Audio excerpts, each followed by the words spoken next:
Welcome to Sweet Life Beat Life. We hope this video helps. You begin by installing Family Link on both your device and the child's device. Do that now. Once done, sign in with your Google Parent account and create or link a child Google account. This is required. Make sure to add your child to a family group so parental controls are enabled. As you follow prompts on the child device, approve the connection.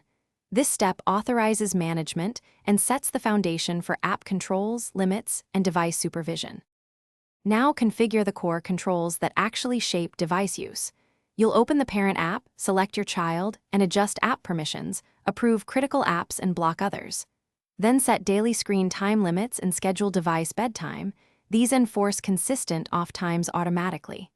Also enable content filters for Google Play, YouTube restrictions, and safe search so age-appropriate content is enforced. As you do this, test one change to confirm it applies immediately and tweak values to match your family rules. Finish by reviewing every setting and running quick tests. Lock the device remotely, request location, and try blocking an app to confirm enforcement. You should also talk to the child about expectations and show them how to request app approvals. This reduces friction. If something fails, first confirm both devices have supported Android or iOS versions and that accounts are correctly typed as parent versus child. Make sure Family Link apps are up to date. When needed, restart devices to restore connection and retry. Thanks for watching. Consider subscribing if we helped you.